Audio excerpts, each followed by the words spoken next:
जय श्री कृष्णा। आइए सुनते हैं सत्यला एकादशी की यह कथा।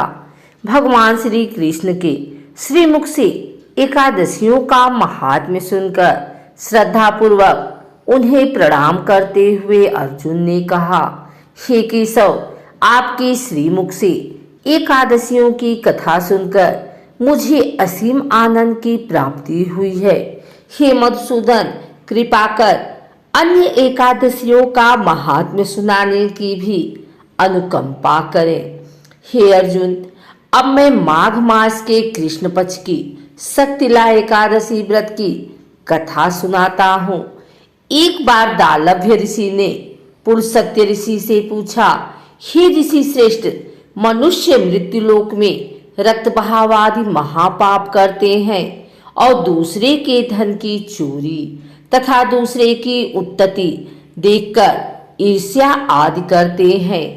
ऐसे महान पाप मनुष्य क्रोध, ईर्ष्या, आवेग और मूर्खता वश करते हैं और बाद में शोक करते हैं कि हाय, यह हमने क्या किया।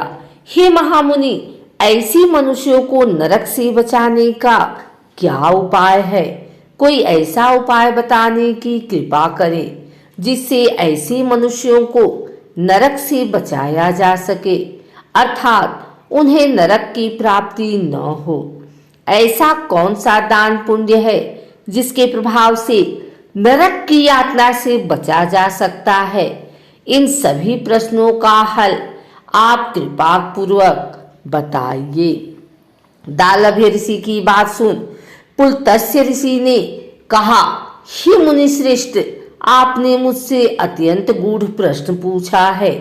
इससे संसार में मनुष्यों को बहुत लाभ होगा। जिस रहस्य को इंद्र आदि देवता भी नहीं जानते, वह रहस्य मैं आपको अवश्य ही बताऊंगा। माघ मास आदि पर मनुष्यों को स्नान आदि से शुद्ध रहना चाहिए और इंद्रियों को बस में करके तथा काम, क्रोध, लोभ, मोह, ईर्ष्या तथा अहंकार आदि से सर्वथा बचना चाहिए। पुष्य नक्षत्र में गोबर, कपास, तिल मिलाकर उपली बनानी चाहिए। इन उपलों से 108 बार हवन करना चाहिए। जिस दिन मूल नक्षत्र और एकादशी तिथि हो, तब अच्छे पुण्य देने वाले नियमों को ग्रहण करना चाहिए। स्नान आदि नित्य कर्म से दीवों के दीव भगवान श्री हरि का पूजन व कीर्तन करना चाहिए। एकादशी के दिन उपवास करें तथा रात को जागरण और हवन करें। उसके दूसरे दिन धूप, दीप, नैवेद्य से भगवान श्री हरि की पूजा अर्चना करें तथा खिचड़ी का भोग लगाएं। उस दिन श्री विष्णु को पेठा, नारियल, सीताफल या सुपारी सहित अर्घ्य अवश्य देना चाहिए। तदुपरांत उनकी स्तुति करनी चाहिए। हे जगदीश्वर, आप निराश्रितों को शरण देने वाले हैं। आप संसार में डूबे हुए का उद्धार करने वाले हैं। हे कमल नयन, हे मधुसूदन, हे जगन्नाथ, हे पुंडरीकाक्ष, आप लक्ष्मी जी सहित मेरे इस तुच्छ अर्घ्य को स्वीकार कीजिए। इसके पश्चात ब्राह्मण को जल से भरा घड़ा और तिल दान करने चाहिए। यदि संभव हो तो ब्राह्मण को गौ और तिल दान देना चाहिए। इस प्रकार मनुष्य जितने तिलों का दान करता है, वह उतने ही सहस्त्र वर्ष स्वर्ग में वास करता है। तिल स्नान, तिल की उपटन, तिलोदक, तिल का हवन, तिल का भोजन, तिल का दान, इस प्रकार 6 रूपों में तिलों का प्रयोग सत्यला कहलाती है। इससे अनेक प्रकार के पाप नष्ट हो जाते हैं। इतना कहकर पुलत्स्य ऋषि ने कहा, अब मैं एकादशी की कथा सुनाता हूँ। एक बार नारद मुनि ने भगवान श्री हरि से सत्यला एकादशी का महात्म्य पूछा। वे बोले, हे प्रभु, आप मेरा प्रणाम स्वीकार करें। शक्तिला एकादशी के उपवास का क्या पुण्य है, उसकी क्या कथा है, कृपा कर मुझसे कहिए। नारद की प्रार्थना सुन भगवान श्री हरि ने कहा, हे नारद, मैं तुम्हें प्रत्यक्ष देखा सत्य वृतांत सुनाता हूँ, ध्यान पूर्वक श्रवण करो। बहुत पहले मृत्यु लोक में एक ब्राह्मणी रहती थी। वह सदा व्रत उपवास किया करती थी। एक बार वह 1 मास तक उपवास करती रही। इससे उसका शरीर बहुत कमजोर हो गया। वह अत्यंत बुद्धिमान थी। फिर उसने कभी भी देवताओं तथा ब्राह्मणों के निमित्त अन्न आदि का दान नहीं किया।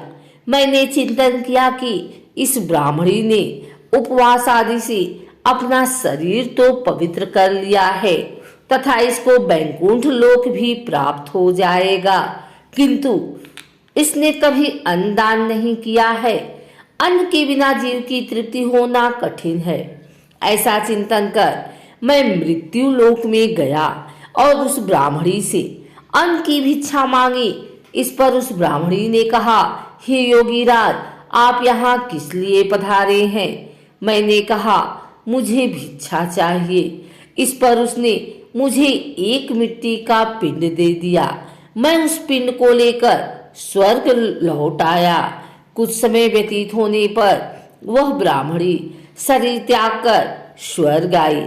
मिट्टी के पिंड के प्रभाव से उसे उस जगह एक अमृत सहित घर मिला, किंतु उसने उस घर को अन्य वस्तुओं से खाली पाया। वह घबराई हुई मेरे पास आई और बोली, हे प्रभु, मैंने अनेक व्रत आदि से आपका पूजन किया है, किंतु फिर भी मेरा घर वस्तुओं से रिक्त है। इसका क्या कारण है? मैंने कहा, तुम अपने घर जाओ और जब देव स्त्रियां तुम्हें देखने आए तब तुम उनसे शक्तिला एकादशी व्रत का महात्म्य और उसका विधान पूछना। जब तक वह न बताएं तब तक द्वार नहीं खोलना। प्रभु के ऐसे वचन सुन वह अपने घर गई और जब देव स्त्रियां आई और द्वार खोलने के लिए कहने लगी, तब उस ब्राह्मणी ने कहा, यदि आप मुझे देखने आई हैं तो पहले मुझे शक्तिला एकादशी का महात्म्य बताएं। तब उनमें से एक देव स्त्री ने कहा, यदि तुम्हारी यही इच्छा है तो ध्यान पूर्वक श्रवण करो। मैं तुमसे एकादशी व्रत और उसका महात्म्य विधान सहित कहती हूँ। जब उस देव स्त्री ने शक्तिला एकादशी का महात्म्य सुना दिया तब उस ब्राह्मणी ने द्वार खोल दिया। देव स्त्रियों ने ब्राह्मणी को जब सब स्त्रियों से अलग पाया, उस ब्राह्मणी ने भी देव स्त्रियों के कहे अनुसार शक्तिला एकादशी का उपवास किया और उसके प्रभाव से उसका घर धन धान्य से भर गया। अतः हे पार्थ, मनुष्यों को अज्ञान को त्याग कर शक्तिला एकादशी का उपवास करना चाहिए। इस एकादशी व्रत के करने वाले को जन जन को निरोगता प्राप्त होती है। इस उपवास से मनुष्य के सभी पाप नष्ट हो जाते हैं। इस उपवास को करने से जहाँ हमें शारीरिक पवित्रता और निरोगता प्राप्त होती है, वहीं अन्न, तिल आदि दान करने से धन धान्य में बढ़ोतरी होती है। इससे यह भी सिद्ध होता है कि मनुष्य जो और जैसा दान करता है, शरीर त्यागने के बाद उसे फल भी वैसा ही प्राप्त होता है। अतः धार्मिक कृत्यों के साथ साथ हमें दान आदि अवश्य करना चाहिए। शास्त्रों में वर्णित है कि बिना दान किए कोई भी धार्मिक कार्य संपन्न नहीं होता है।